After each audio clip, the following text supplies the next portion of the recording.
Hello everybody, I'm back again. This time I'm going to talk to you about the quest for the Northwest Passage, which really amounts to the adventures of Lewis and Clark, two very famous gentlemen who have gone down in American history. For many hundreds of years, Western people were obsessed with the idea that there had to be a shorter passage to the Pacific Ocean other than going around Africa or going through Tierra del Fuego at the end of South America.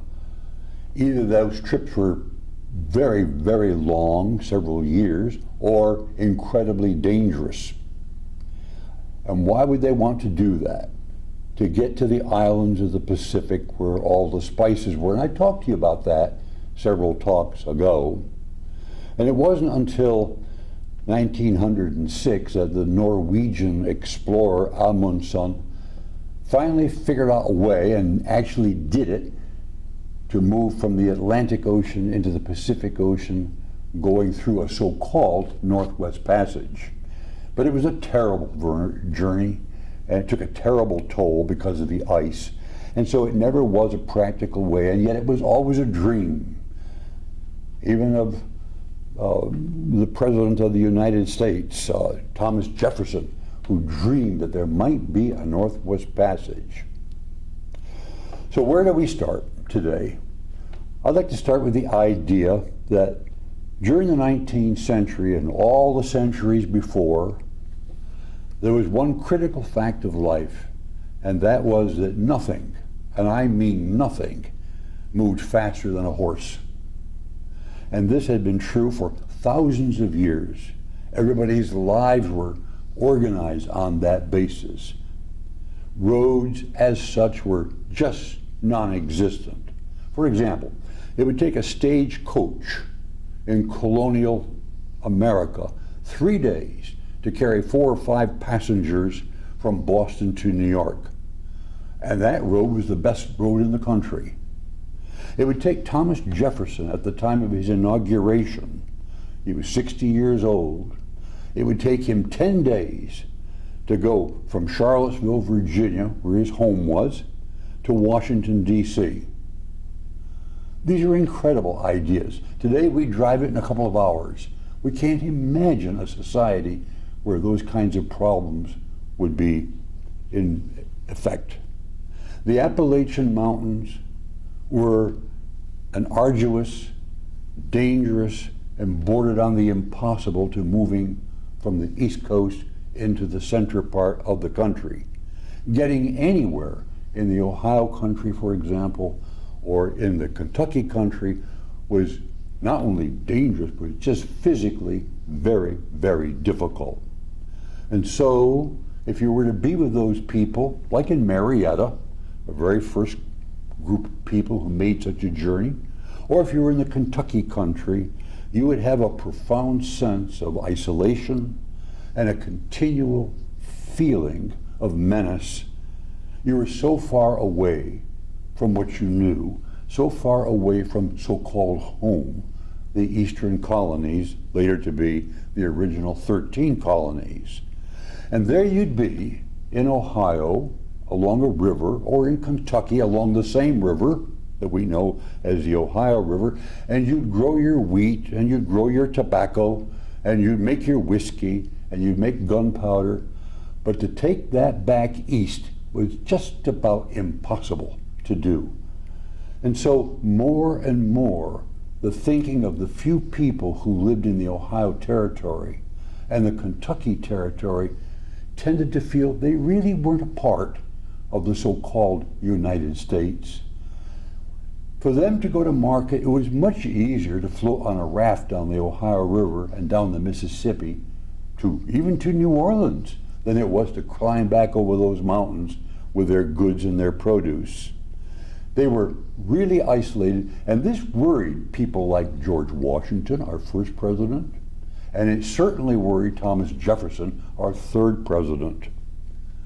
So, in that sense, when Jefferson got wind of the idea that there was a possibility of buying, and I'll put this in quotes, New Orleans, he wanted to do it. Now, it wasn't the city of New Orleans. It was all the territory north of New Orleans, all the way up to wherever the Canadian border was. Nobody was sure about that even. So when he bought this, he literally doubled the size of the United States, and he bought it from the French, from Napoleon actually, for $15 million. Think of it. That's 828,000 square miles of brand new territory for Mr. Jefferson, added to the United States, which doubled the size of the United States in just that one transaction. It was probably the greatest single real estate deal in the history of the world, probably still is. Well, after Jefferson bought it, he was a brand new president. He had this insatiable desire. He wanted to know everything about his new purchase that he could possibly know. All he'd ever done was to go as far west as the beginning of the Appalachian Mountains. He'd never gone across them. Few people had. And now he wanted to know, what was it like in the territory that he had bought? Did it go all the way to the Pacific Ocean, for example? Were there rivers? Was there the possibility that some of those rivers might go all the way? Or was there a possibility that there could be, finally, after hundreds of years of people trying, that there would be a Northwest Passage in the territory which he had bought?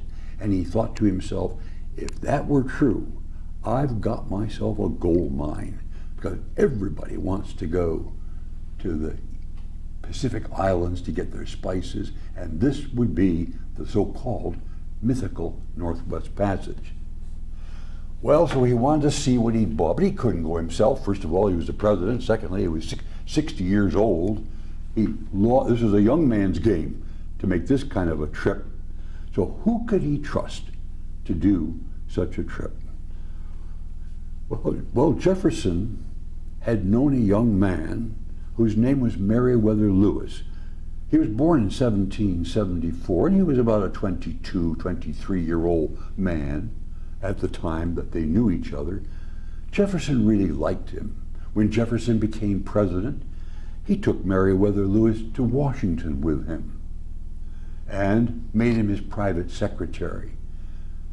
I think he had in the back of his mind that here was his leader for this future trip into the new Louisiana Purchase. I don't know whether Lewis knew that or not, that the president was grooming him, teasing him in a way to take on this job. The purpose of Lewis was to answer all the questions that Jefferson had. Like, were there people in those territories that he bought? What was the soil like? What were the plants like? How about Indians? Well, they would be the people they'd be worried about. And most importantly, was there a Northwest Passage? Was that where it was going to be, his future goal? Could he get to the Far East? All these questions which had consumed the energy and the money and the wealth of nations for centuries past, he thought he was now on the verge of being able to answer. He was sure the route existed. He believed, Jefferson that is, he believed in something called symmetric geography. That's a strange term. symmetric geography. But it was in vogue at the time he was president. What was it? Well, it was the idea that the western part of the continent would mirror the eastern part of the continent. For example, all the rivers in the eastern part of the continent, he knew, flowed south and east and ended up in the Atlantic Ocean. Therefore, the rivers on the western side of the continent would flow south and west into the Pacific Ocean. See, symmetrical was his idea. And there were the Appalachian Mountains. And he thought, well, there'll be mountains out there too, which would be like our Appalachian Mountains. Or was he wrong on that one? But he didn't know. But that was the idea of symmetric geography. So he didn't know. So finally he got Lewis to organize and lead an expedition to explore this newly founded, purchased Louisiana territory to answer all these questions that Jefferson had. Well, there had to be appropriate boats built to do the job. There had to be the acquisition of appropriate supplies. There had to be some degree of medicine, and so he sent Mr. Lewis to Philadelphia to study medicine for 1 week at the foot of the great Dr. Benjamin Rush. And Rush had the job of trying to teach this young man what was known about medicine, which admittedly was not much, but still it was a fairly difficult thing to do. He had to select the best people for this kind of thing. And the president wanted Meriwether Lewis to select a co-commander who would be subservient to Lewis, but Lewis said, no, no, no, no. I know a man that I want to be a co-commander, and I want him equal. Jefferson said, no, I want you in command. And Lewis said, no, I won't go if I don't get this man who will be a co-commander. We will be equal. Jefferson said, okay, we'll do it your way. And so the group was established. And if we go to the next slide, oh, I can do that myself. This is where we started, Marilyn and I, some years ago, to follow the route of the expedition. This is the Gateway Arch, of course, in St. Louis. And that was where really, literally, the expedition started. And I thought it was so appropriate. The archway to the west, of course, but I saw a jet plane flying through there, and I thought, oh yeah, that's perfect for the kind of talk I might want to give someday. The jet plane's out there at the end of the arrow.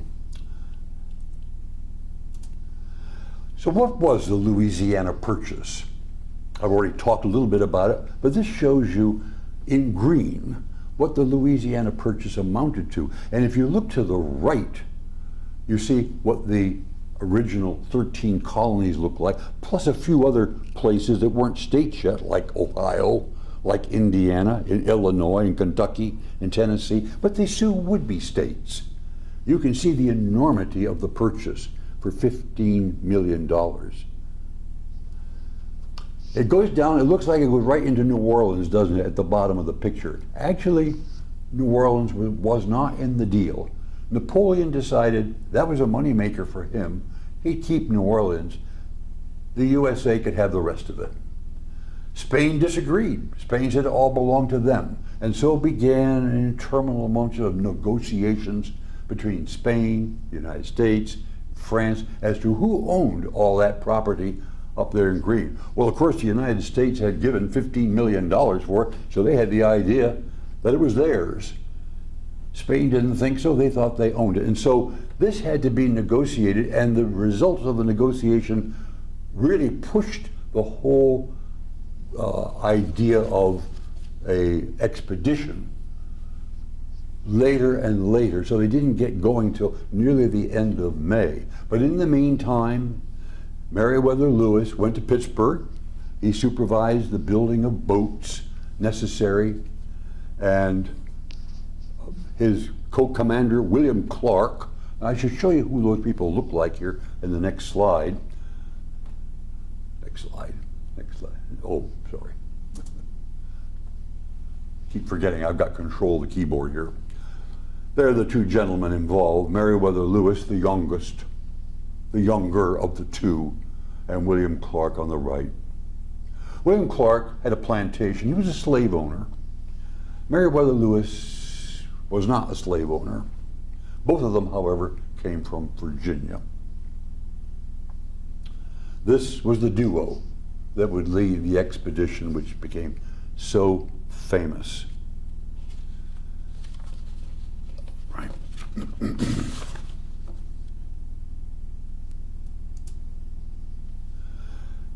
At the end of about 5 to 6 months after leaving St. Louis, they came to this part of the Missouri River. The Missouri River would be coming in from your right, as you picture it, makes almost a right angle turn and continues on up and out of sight, behind, just in front of those silos that you see there. And they camped at this spot, and I'll show you where. This arrow will indicate their campsite. And they were there for about 5 days. They had a lot of work to do, fixing their boats and getting their supplies straightened out and getting the men organized to do this arduous task. And so they sat there, and what that body of water you see coming in the upper left corner is the Kansas River. It drains into the Missouri. The water movement is from your left to right down towards the Mississippi. At this point, they were far away from the Mississippi.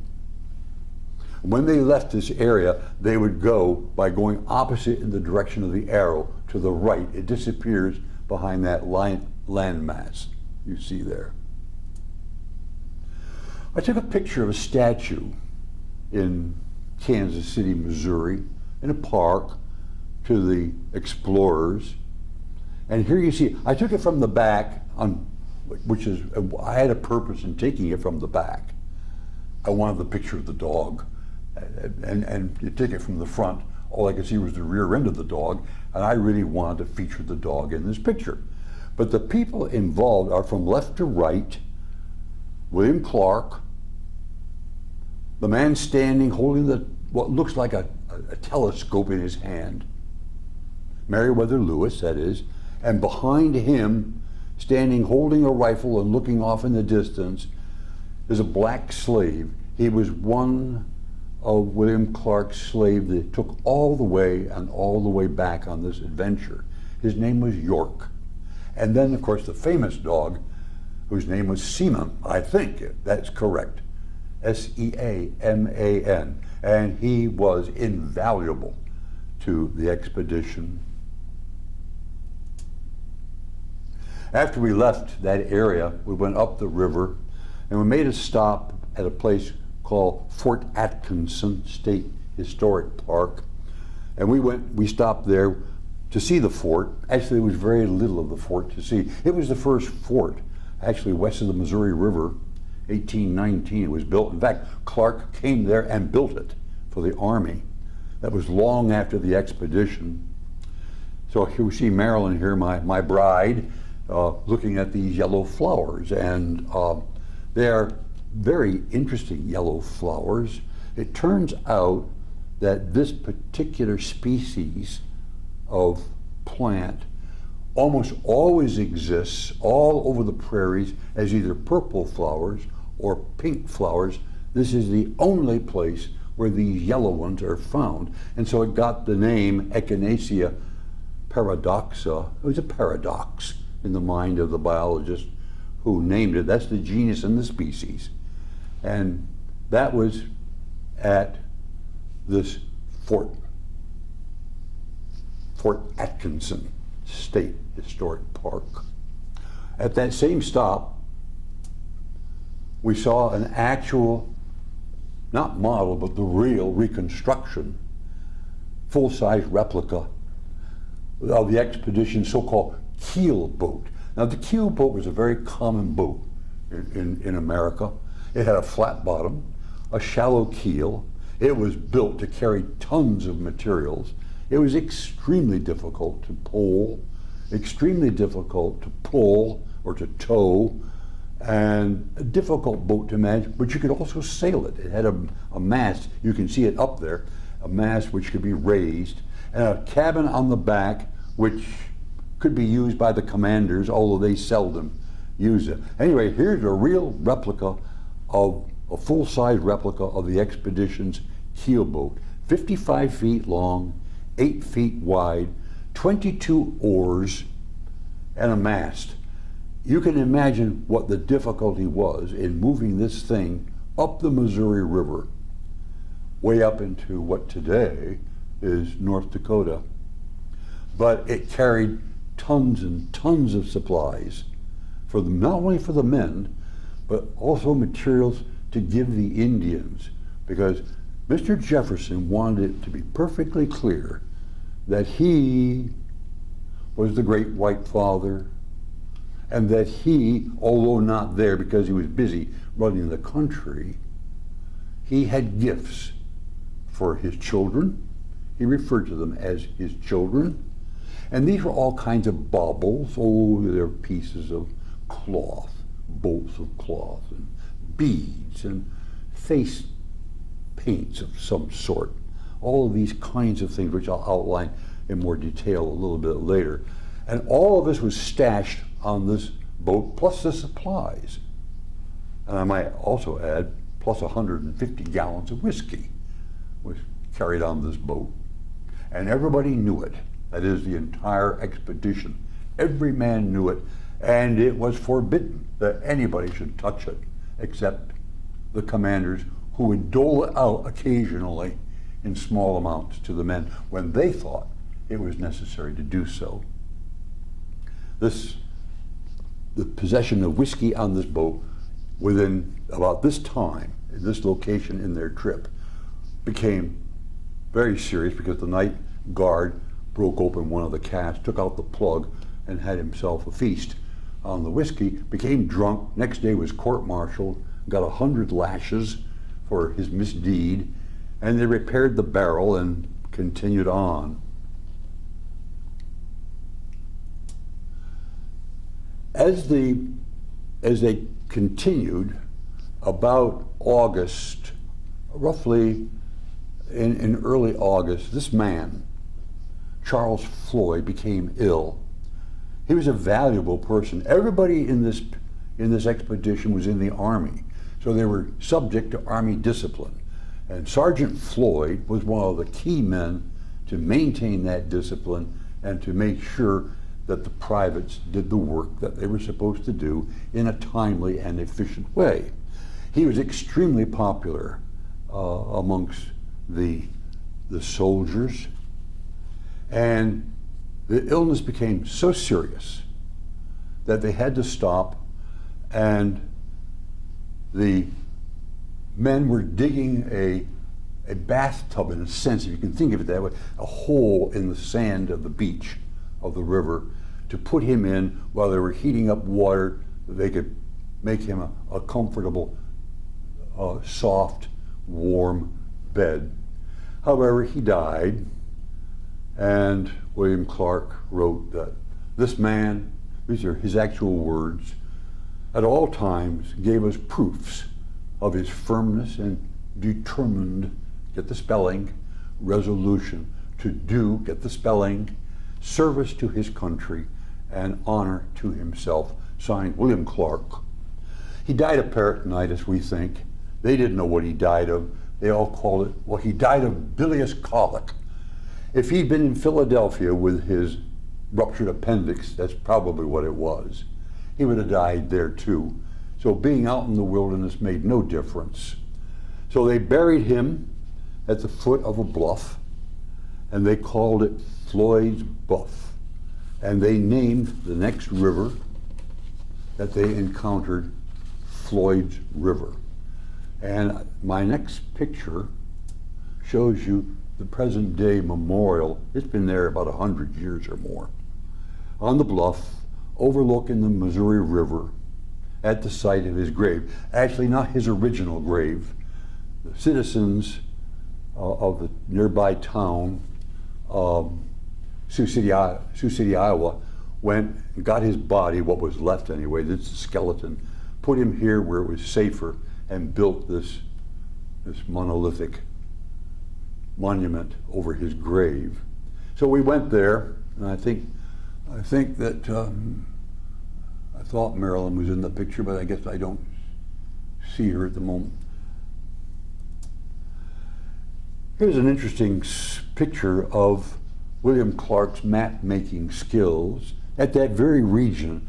Notice the twists and the turns in the river, which he faithfully drew, and notice all the tributaries coming in, all of which were named by the Lewis and Clark expedition. Of course, if you look carefully at the map, you'll see up near the upper left-hand side, Floyd's grave. And the very next river they encountered, they call it Floyd's River. It's still there today, of course. It's near today's Sioux City, Iowa.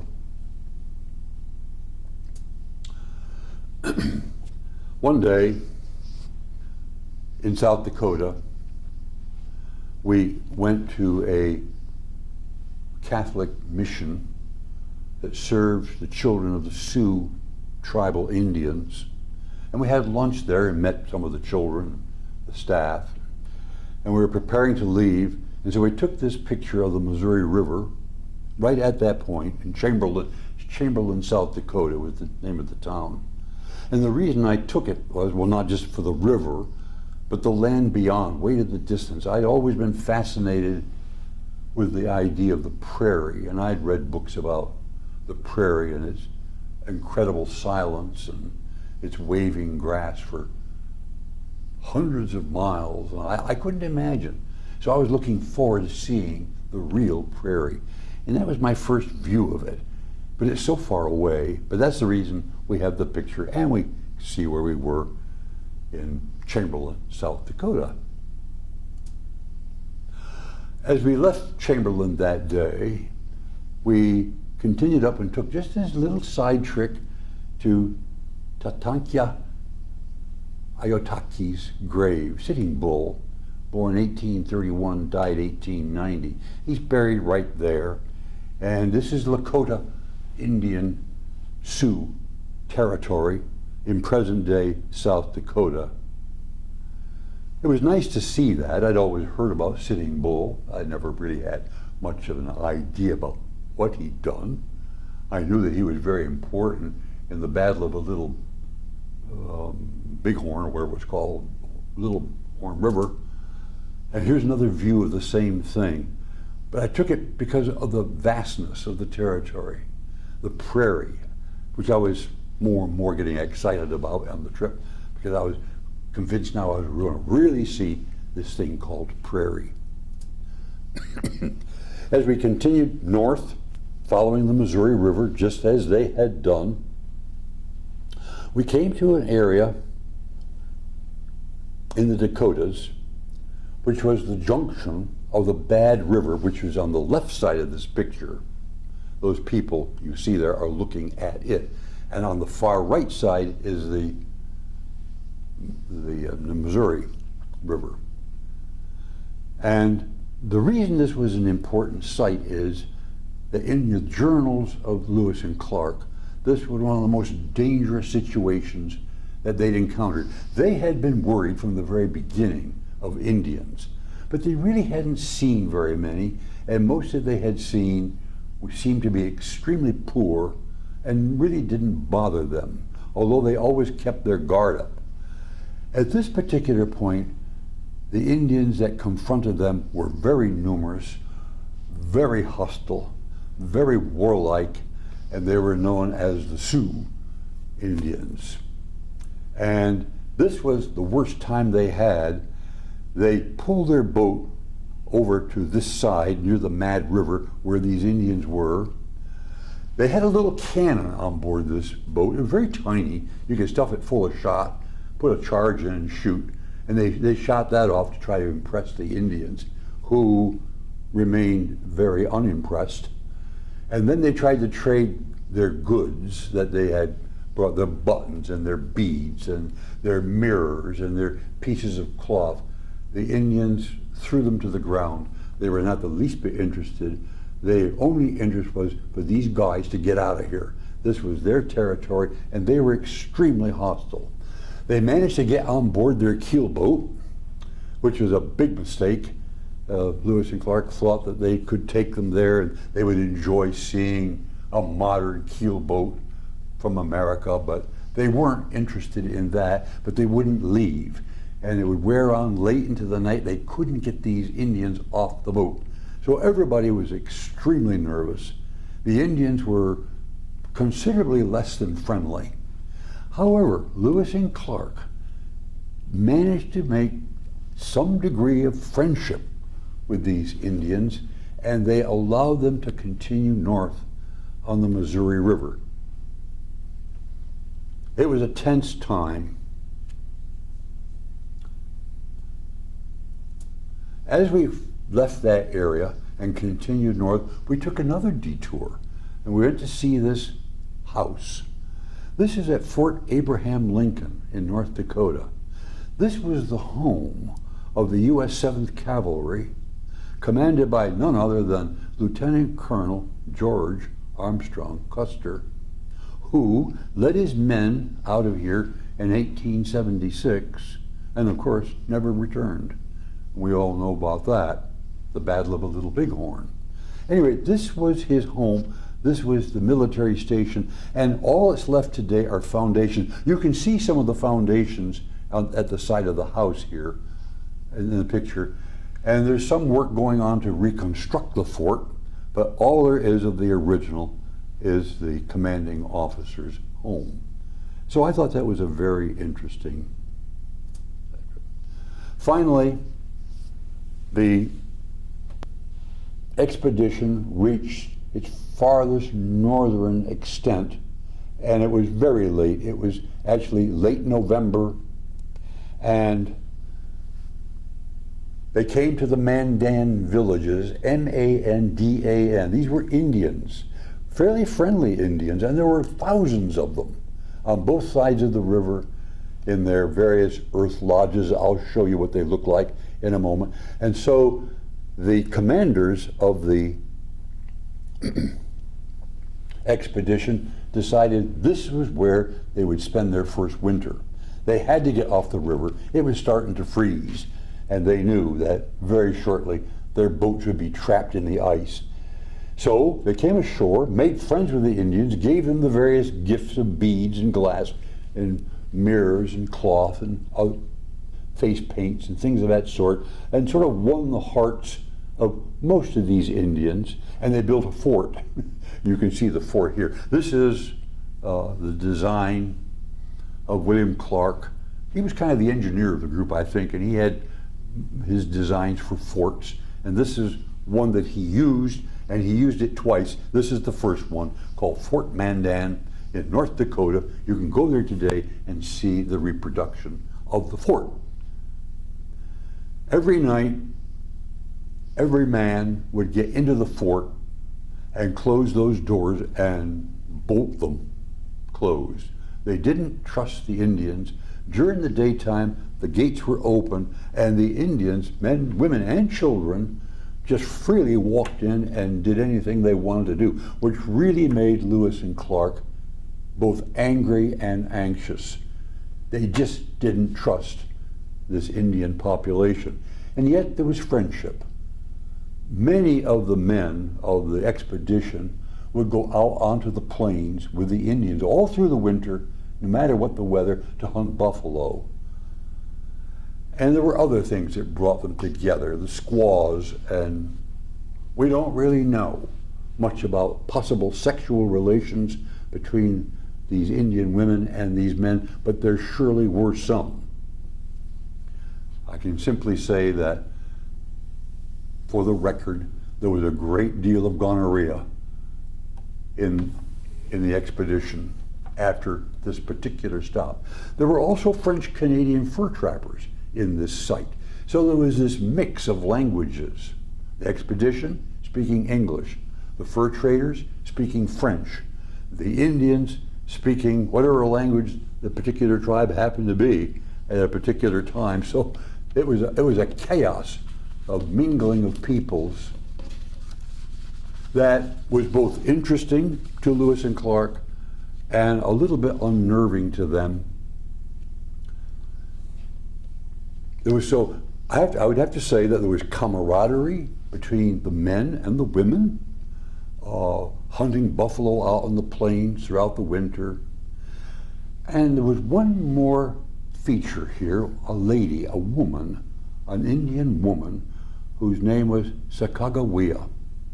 And they met her, and she, it turned out, was not a Mandan Indian. She was a Shoshone Indian who had come several years earlier as a young girl from a tribe far to the west, maybe as much as 150 to 200 miles to the west, although they didn't speak in terms of mileage. And so she was married, of all things, to a French fur trader. She'd been married right there in the Mandan village, and his name was Toussaint Charbonneau. Toussaint Charbonneau. He was a worthless kind of guy. It wouldn't be too hard to imagine. He did nothing of any profit to anybody. He was sort of a sponge, and Lewis and Clark grew to dislike him intensely because he was always scrounging around the fort, and they didn't trust him. However, the Shoshone woman, Sacagawea, they did trust, and they grew to like her a great deal. She was pregnant, however, and wouldn't you know, in February 1805, she had her baby, and it would not only be the women of the villages who would attend to her, but of course, Lewis and Clark were trying to do their best to be helpful. They weren't terribly helpful. In fact, the delivery of this baby was very difficult, and the women went the full 9 yards in this regard. They came up with ground up rattlesnake tails suspended in water. I'm not quite sure whether she drank it or what, but this seemed to do the trick, and she delivered a baby boy. And his name was Jean-Baptiste Charbonneau. William Clark grew to love that baby. He took care of that baby. He called the baby Little Pomp, P-O-M-P. And all the expedition referred to the baby as Little Pomp. So it was many years later, after the expedition was all over, that William Clark went out onto the prairie up north, and in the South Dakota region, he found Sacagawea, and he told her that he would pay for the education of both of her children, the boy, Jean Baptiste, and the girl, Lisette, and that she could bring them to St. Louis. She could stay at St. Louis if she liked, but he would take care of those children and be sure that they were educated, and he did that. I have to tell you, at this point, the two leaders, Lewis and Clark, were looking at this cluster of Indians. They didn't want the Indians, but they kept thinking to themselves, you know, if that woman, Sacagawea, would go with us, oh, the baby would have to go too, but if she'd go with us, she could be of such help because we're going to her territory, and she knows the territory. And so they asked her, would she go? And she said, yeah, I'd love to go, but not without my husband. They were horrified. They didn't want the husband. They wanted just her and the baby. But she insisted, and I imagine what they said to themselves, well, using our terminology today, you got to do what you got to do. And they did. And so they took the baby, the mother, and the father, and the baby was the life of the expedition from there on. All the men wanted to take care of the baby. And both Lewis and Clark were very involved with the care of the baby and the mother. And about Toussaint Charbonneau, they could care less. He was useless. He couldn't paddle a canoe very well. He turned one over on one occasion and was absolutely frantic with fear about that. But she saved the day. And so she really was a heroine in this sense. And you know, when you travel through this part of the country, South Dakota, North Dakota, Montana, Idaho, and Washington, and Oregon, the statues that you see, incredibly, are of her. All kinds of statues of Sacagawea. There are none of Toussaint Charbonneau. And I think I've got one here to show you. Not quite. Coming up. This is the earth lodges of the Mandan Indians. It was the type of home that many of the tribes, the Plains tribes Indians would use. Tribes like the Hidatsa and the Pawnee and Omaha, the Osage, and the Mandans where they were. These are about 30 feet in diameter, about 15 feet high, and they were made of earth. They use a system of sticks and earthen structure, and this is the kind of home she would have been living in. It was a community endeavor. You didn't just live in your own home. Everybody kind of lived together as clustered groups. I suppose there was strength in numbers, and that was the way their culture went. So this is an earthen lodge used by the Mandan Indians. The statues I was talking about earlier, here's one of the most beautiful ones, I think. There she is. This is in Bismarck, North Dakota, in front of the legislature building. Well, it was in Bismarck, North Dakota. The day we got there, at 8 o'clock in the morning, we had to get there because the workmen were there to take the statue down. The statue was going to be removed, and it was going to be transported to Washington, D.C., and we put in Statuary Hall, where it is today, in our nation's Capitol building. It's one of the most beautiful statues of the Indian lady, of course, that nobody saw. And there's no pictures of her. There's no record in that sense. And there she is with Jean-Baptiste on her back in that sling. And it was so interesting. We got off the bus at 8 o'clock in the morning. We had to be there early because it was going to be taken down. The workmen were all there to take it down, and they stood back and let us look at the statue.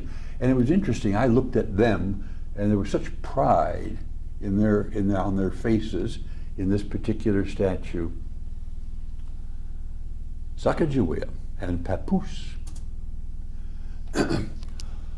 Lewis, from the very beginning, Meriwether Lewis, from the very beginning, had the habit of walking the riverbanks. He didn't stay in the boats or in the canoes.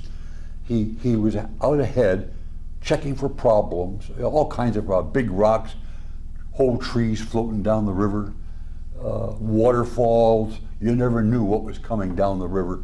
And he was sort of a scout, and he did that from the very beginning. I think he liked the solitude. I know he did from the things he wrote, things he said. At any rate, he was out on the prairie hiking along, and he could hear a roar in the distance.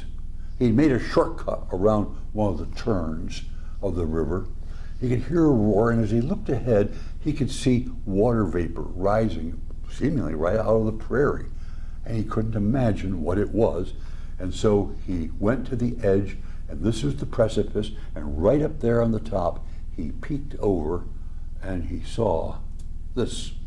And he saw the equivalent of, uh-oh, we've got trouble. They had to get all these boats and everything around the Great Falls of the Missouri River.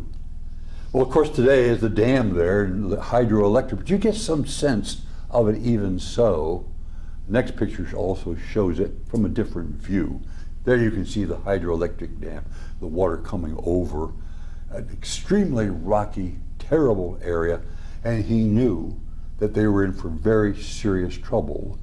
But he also asked himself the question, well, if there's a falls here, I wonder if there are any more immediately above it. And so he continued on 25 miles, if you can imagine it, and found 4 more fairly large falls, and he realized the terrible truth was that they would have to bring everything ashore, hide much of their gear, their 2 big boats that they were carrying along, all the supplies, and they would have to trudge over the prairie for 25 miles, pushing their canoes and the smaller boats on rollers that they fashioned from the nearby trees. And this turned out to be a nightmare of an adventure. It turned out that the prairie is covered with prickly pears, and it ripped their moccasins to pieces and cut their feet. And they were in terrible shape by the time they got to the last of the falls and could get back into the river and to carry on.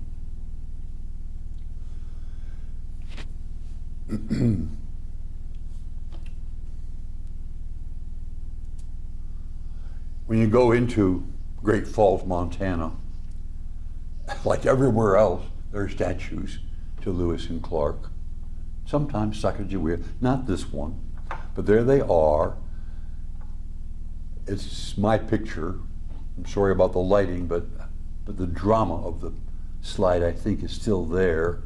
On the left-hand side, you can see York, the slave, the black man, the only black man in this whole expedition. You can see the dog there, right next to York. That was Seaman, the dog.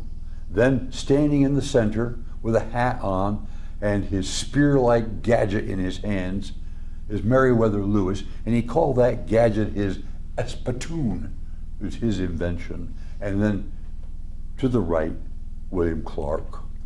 This is the statue you see in Montana. Then they came to an area of the Missouri that really frightened them. No rapids, but huge 1,200-foot cliffs of sandstone on both sides of the river, and they towered above them. And where the river got narrow, it almost looked like this was going to topple down on them. And I wrote I copied here for you what they wrote. We entered much the most remarkable cliffs we have yet seen. This is verbatim now. These cliffs rise from the water's edge on either side perpendicularly, correctly spelt by the way, to the height, misspelt, of 1,200 feet. Every object here wears a dark and gloomy aspect. We got the chance to go through that area, Hell's Canyon, and it really was the way Lewis described it. Dark, gloomy, frightening, really, these very high cliffs. They continued on through here, and they finally, with dismay in their hearts, reached the end of the Missouri River, and you can see it right here. The Missouri River is off to the right there, and here are two of the three tributaries that made the Missouri River. What were they to do? They looked at each other and probably both said at the same time, there is no Northwest Passage. Because as they looked to the west from this particular point, way in the distance were mountains, the height of which they'd never seen, and it looked like there was snow on those mountains. They knew at this point there would not be a Northwest Passage. They named one of the rivers the Madison River. They named one the Jefferson River, and the other one they called the Gallatin River. The three of them joined to make the Missouri River. Gallatin, who is that, you're probably asking? Well, that was Arthur Gallatin, and he was the Secretary of the Treasury in the Jefferson administration, and so they decided to name that particular branch after that. Today, there's a city right at that point, and it's called Three Forks, Montana. I'm sure you get the idea. So many of these names come from the geographic features that one sees. At this point, Sacagawea was starting to remember this territory. She had lived in this area. She recognized large rocks. She recognized particular views of the mountains. She recognized streams. And so the Lewis and Clark expedition began to be very excited that maybe she would be able to lead them to the Shoshone Indians, who, it was reported, had horses and might be able to sell those horses. So the leaders of the expedition, Lewis and Clark, ordered all the men, no more shooting your rifles. We don't want to scare the Shoshone Indians away from us. We want to meet them in a very peaceful way. And they didn't say, because they had all kinds of ideas of what they wanted, like horses, food, and other items. At one point, a most incredible thing, there were two incredible events at this particular location. At one point, one of these incredible events involved Sacagawea. She was by the streams, and an Indian girl came up, a young woman, and they looked at each other, and they both screamed and ran towards each other, into each other's arms. And it turned out this was a girlfriend of Sacagawea's when she still lived with these tribes. Her name was Jumping Fish, was the name of this young lady. Well, they had a wonderful reunion, lots of stories to tell each other. And the second reunion came when Lewis and Clark were having a council with the chief of the Shoshone Indians. They were also called the Snake Indians. And they were trying to negotiate all kinds of things and yet provide a peaceful environment so that they would be accepted, when all of a sudden there was Sacagawea, and she let out another scream, and she ran forward, threw her arms around the chief of the Shoshone Indians. It turned out his name was Kameawait, and he was her brother. I mean, you couldn't write this story. Anything like this would happen. Everybody was thrilled. She was really thrilled that she'd found her brother after all these years. So it gave confidence to the Lewis and Clark folks that they had a good leader with this lady, that she knew what she was doing, and she was related to the very top of the Shoshone tribe, and that very likely they could pull some very good deals in getting horses, because they had to cross these mountains, the Bitterroot Mountains, and it was getting late in the season, and everybody, including Kameawait, the chief, said, "Don't do it. The snow already is 6 feet deep. Don't wait till spring." "No," said the leaders. They were going to go on. And they did. Kameawait gave him an old man who said he'd go with him and try to guide him. And he did, about halfway across. This is called the Low Trail. I think I may have a picture of it. Yes, we got the chance to hike a little bit of the Low Trail. That's the trail as it was. Over 100 miles across the tops of mountains. This was buried in snow and drifts 10 feet deep. And these men were freezing to death, starving. The horses that they bought from the Shoshones, which they were taking with them, they had to kill them for food. Oh, they could not get any game, so that was a lost cause. And so it was a very difficult time. They eventually crossed the Bitterroot Mountains, and they were very nearly dead. And they probably would have been the end of the expedition at that point. They would all surely have died at that point, except for another Indian tribe that found them. And these were the Nez Perce Indians, who lived on the other side of the Rocky Mountains. And these Indians were extremely proud Indians. They'd been there for thousands of years, and they occupied the high regions of Idaho, western Montana, eastern Washington, and eastern Oregon. And they had an incredible skill that just simply amazed Lewis and Clark. They were skilled in horse breeding. They were so skilled in horse breeding that they knew how to geld certain males that they didn't want to reproduce. And they were the originators of the great Indian horse, the Appaloosa. This is the group of people they'd fallen into, who were kind to them in every way, nurtured them, nursed them back to health, fed them, and showed them and helped them build new dugout canoes to help them on their way. So with the Nez Perce, they gained their strength by eating dried salmon, lots of dried salmon, and also eating something called camas grass, C-A-M-A-S, camas bread, which was made from the camas plant, looking like a prairie grass. When the men ate it, they couldn't stand it. It caused all kinds of GI problems. But the Indians, the Nez Perce, urged them, keep trying, and they did, and they finally grew to like it. And this made them well. And also, of course, these particular Indians, and many of you won't like this statement, but you may as well know it, these Indians kept dogs, large clusters of dogs, for food. This is a way they could keep the meat fresh and not go out and kill a buffalo and have it rot away on you. Here, whenever you needed meat, you killed the dog. And this was their particular way of life. Lewis and Clark were kind of horrified.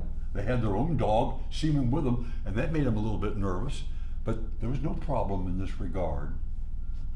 So as their health improved as a result of living with the Nez Perce, they began to make new canoes and to reorganize themselves to continue down two rivers, the Clearwater River, which is a raging stream, and the Snake Rivers, which is also fairly wild.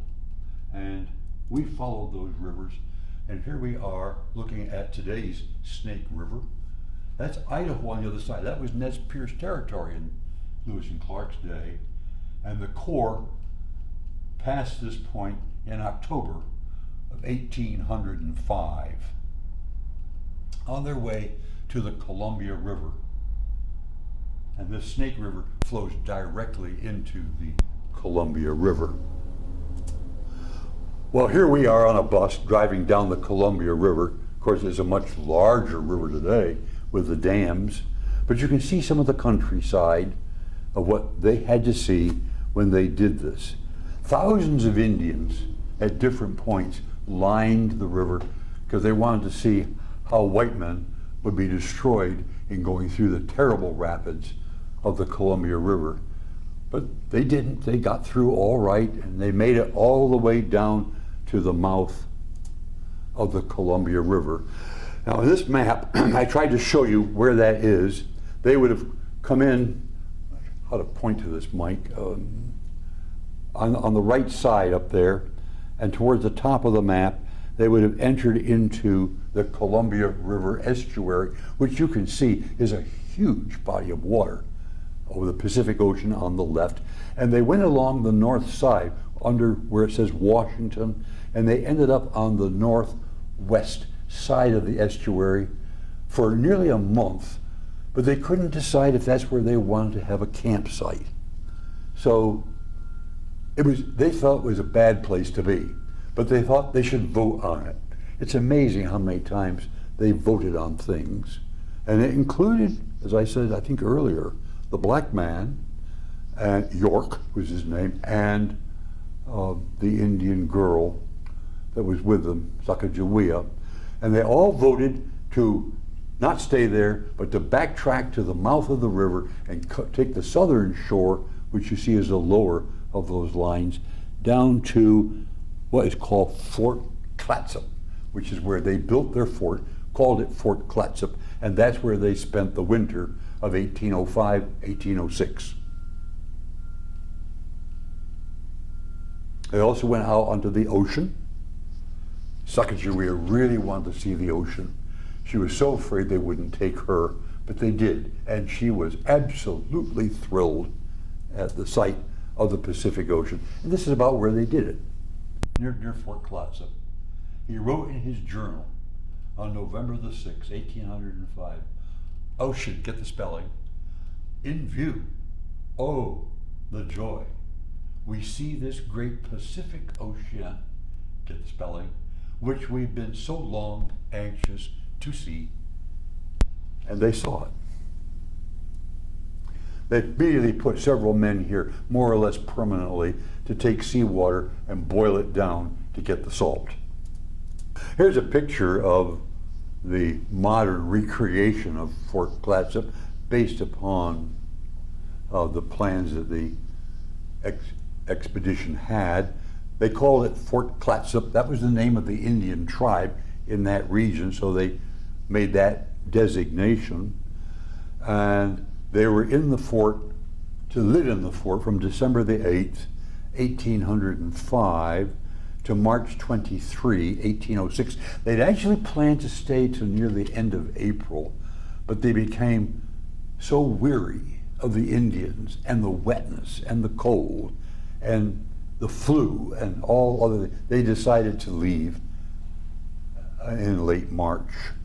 The fort itself is about 50 feet square, and it was completed on Christmas Day, 1805, and was built of fir logs, which they simply cut, sharpened, and stood upright, and put a gate in, which they always kept locked at night. But it was always cold, and it was always wet, no matter what they did. And as I said, I think earlier, everything they owned literally mildewed and rotted right before their eyes. So it was a very harsh environment and a very difficult place to live, and many of the men were sick. Some form of flu is my guess, or very serious colds. The next picture just shows a view of inside the gate. Actually, Marilyn's standing right there, and into the parade ground that you could see through the main gate. And as I said earlier, it's built on the same plan as Fort Mandan, and both of these were, of course, William Clark's design. All right. There are several paintings at the site. There's a visitor center, which is really a lovely visitor center, very extensive, showing the life, the times of these Indians and the Lewis and Clark expedition. But this particular painting is interesting because it shows the endless trading that these Clatsop and Chinook Indians wanted to be involved with.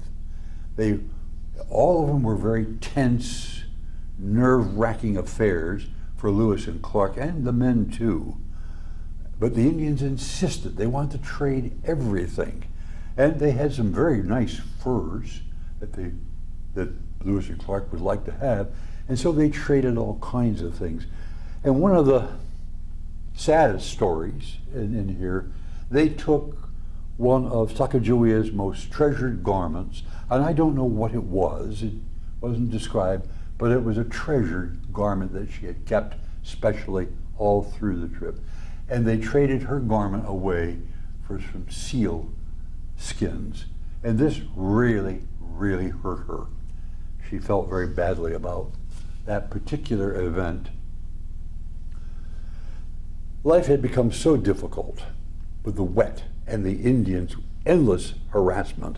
They decided to leave about a month early, and so they started off back up the Columbia River, which is a lot harder than going down it, they discovered. And when they got to the end of it, they split, which was a serious mistake, always been questioned, with Clark going in a southern route and Lewis going in a northern route. And that's a long story in itself. Lewis's trip through the northern route took him very close to today's Rocky Mountain National Park. He didn't see it, but he was very close, but he had a great deal of trouble with Indians. In fact, I think several Indians were killed in that encounter. And Clark had gone the southern route down closer to the Yellowstone, what today is Yellowstone National Park, although he didn't see it, but he did get on the Yellowstone River, and which would eventually drain into the Missouri River. And I have a picture along that way of something that he saw along the Yellowstone River with this huge monolith of sandstone, which had been there, of course, thousands of years. And They climbed it, the expedition, and William Clark actually carved in it his name and the date. And I got that inserted in the lower left corner. I hope you can see it in the picture. You see W. Clark. Do you all see it? July 25, 1806. And folks, this is the only physical evidence that the expedition ever got out there. There's no other physical evidence. Of course, there are the books that they kept and the logs and all that. That's all. But this is the actual physical evidence that William Clark stood at that spot and carved his name and date at that particular point. And then he continued on down the Yellowstone until he got to the Missouri, and that's when he joined back up. And he was quite startled to find that he couldn't find Lewis. Oh, he was lying on his belly in a canoe because one of his men had shot him in the rear end. He said, nothing to worry about, it was just an accident, but there was a kind of a comical twist on things. And he did recover in a week or two and was able to carry on.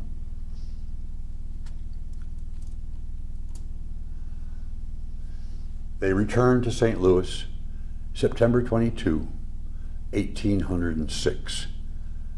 And that's another magnificent picture of Sacagawea. Not the one you saw before in North Dakota. This is somewhere else along the trail. And so that's the end of our expedition on the Lewis and Clark adventure. Thank you very much.